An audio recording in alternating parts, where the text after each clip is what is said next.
ओम नमः शिवाय। त्र्यंबकेश्वर की उत्पत्ति और महिमा।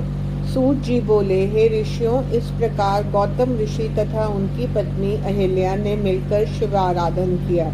उनकी तपस्या से भगवान शंकर अपने गणों सहित प्रकट हो गए। उन्हें बार बार प्रणाम कर गौतम जी स्तुति करने लगे, हे स्वामिन, मुझे इस गौ हत्या के पाप से छुड़ाओ। इस प्रकार स्तुति से प्रसन्न होकर सदाशिव कहने लगे, हे गौतम, तुम तो निर्दोष हो। ये तो उन दुराचारी पाखंडियों की माया थी जिससे तुम्हें इतना दुख भोगना पड़ा। उन दुष्ट आत्माओं ने मेरे साथ बुरा तो किया, परंतु ये भी मेरे लिए भला हो गया कि आपके दर्शन मुझे हो गए। शंकर जी ने प्रसन्न होकर उन्हें वरदान मांगने को कहा। इस पर गौतम जी बोले, हे स्वामिन,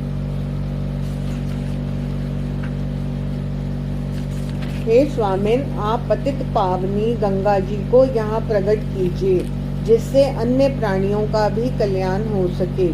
सूत जी कहने लगे कि तब शंकर भगवान ने उन्हें गंगा जल दिया। वहीं गंगा जी स्त्री रूप से साक्षात प्रकट हुई। गौतम जी ने उनको प्रणाम कर उनकी बारंबार स्तुति की। ऋषि बोले, हे पतित पावनी गंगे, आप पापों का खंडन करके सबको मुक्ति प्रदान करने वाली हो। मैं आपकी शरण में हूँ, मुझे पवित्र करो तथा मेरी नरकों से रक्षा करो। फिर शंकर भगवान गंगा जी से बोले, हे गंगे, तुम मेरी आज्ञा से गौतम जी को सुकुटुम पाप रहित कर दो। गंगा जी ने कहा, प्रभु, आपकी आज्ञा शिरोधार्य है। मैं इन्हें सुकुटुम पवित्र करके आपके लोक को जाऊंगी। तब शंकर जी बोले, हे कल्याणी, तुम कलयुग के 28वें मनवंतर तक की समाप्ति तक इसी पृथ्वी पर रहो। गंगा जी ने कहा, हे भगवान, यह तो तभी संभव होगा जब आप पार्वती जी के साथ शरीर धारण करके यहाँ मेरे समीप ही स्थित रहें। संसार में मेरी कीर्ति हो, तभी मैं पृथ्वी पर रह सकती हूँ। इस पर शंकर जी उन्हें समझाते हुए कहने लगे, हे देवी, मेरे तेरे में भेद ही क्या है? हम तो एक ही रूप हैं। फिर भी तुम चाहती हो तो मैं तुम्हारे समीप ही निवास करूंगा। तब तो वहाँ भगवान शंकर त्र्यंबकेश्वर नाम से तथा गंगा जी गौतमी गंगा के नाम से यहाँ विराजे। गौतमी गंगा जी पर तो पुष्कर राज सरोवर गंगादि तीर्थ तथा विष्णु आदि देवता सभी निवास करते हैं। ये परम पवित्र कल्याण करने वाली है।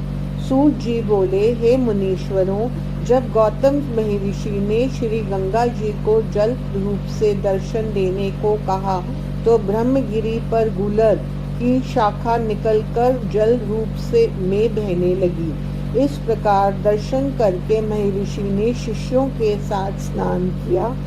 गौतम जी के साथ चतुरता करने वाले ऋषि लोग भी वहां स्नान करने वहां आए, किंतु उस समय श्री गंगा जी लुप्त हो गई। तब तो गौतम जी चकित हो प्रार्थना करने लगे कि हे मातेश्वरी, आप कृपा करें। ये स्नानार्थी अहंकार वाले हैं या सज्जन पुरुष है, परंतु आप मेरी तपस्या से इन्हें भी दर्शन दीजिए।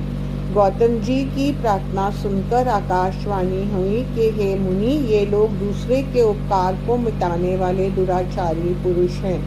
इस पर आकाशवाणी दोबारा हुई, हे गौतम, तुम ठीक कह रहे हो, परंतु इन्हें अपने पापों का प्रायश्चित करना चाहिए, तभी इन्हें दर्शन हो सकते हैं। हे महर्षि, प्रायश्चित के लिए ये लोग पहले आप लोगों की शरण में आवे, फिर 100 बार ब्रह्मगिरी की परिक्रमा करें। इस प्रकार आकाशवाणी उन लोगों ने भी सुनी। तभी झटपट वे मुनि लोग गौतम जी की शरण में आए। वे अपराधों की क्षमा मांगने लगे।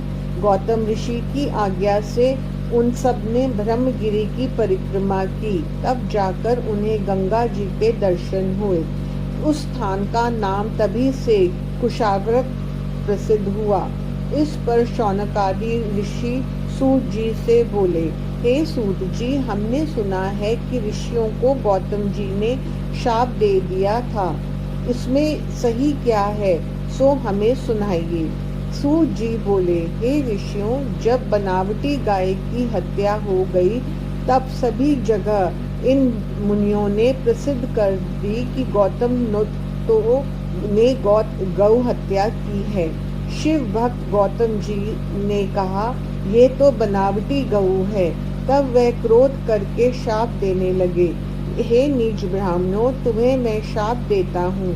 तुम लोग शिव पूजन नहीं कर सकोगे तथा शिव पर्वों से विमुख रहोगे। इस प्रकार गौतम जी के शाप से वे सभी मुनि लोग शिव से विमुख होकर कांची नगरी में चले गए तथा गौतम की शिव पूजा में लग गए। वैद्यनाथेश्वर महिमा। सूत जी बोले, हे मुनियों, प्राचीन काल में राक्षस राज रावण ने शिव की बड़ी आराधना की, परंतु शिव जी प्रसन्न न हुए।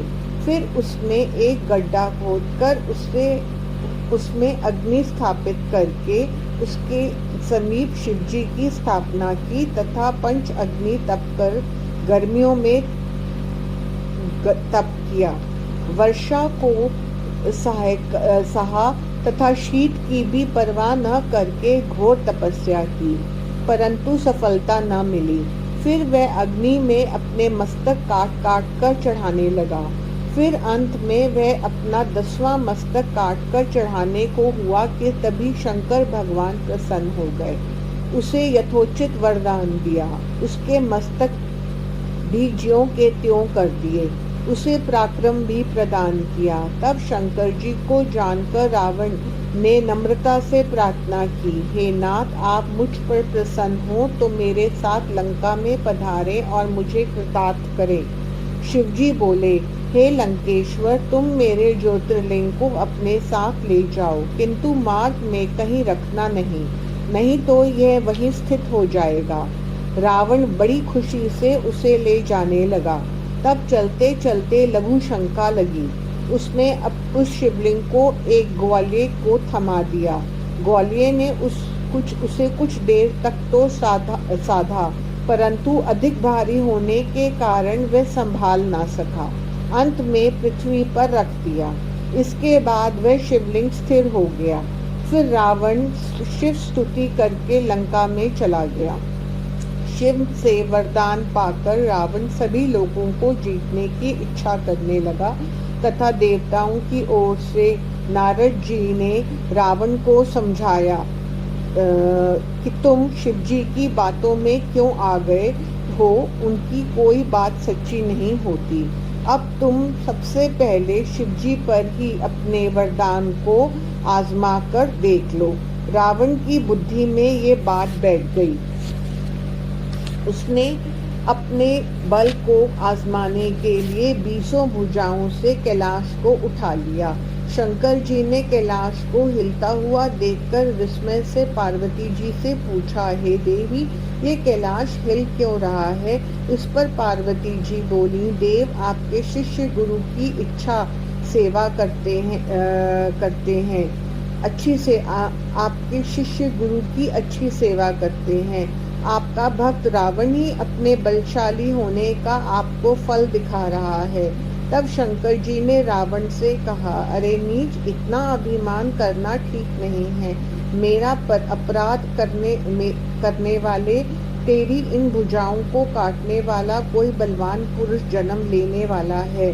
सूत जी बोले, शंकर जी के इस शाप को सुनकर रावण दुखी नहीं हुआ, अपितु प्रसन्नता पूर्वक लंका में आया और अपने पराक्रम से देव, राक्षस, गंधर्व, यक्ष आदि सभी को जीतकर वश में कर लिया।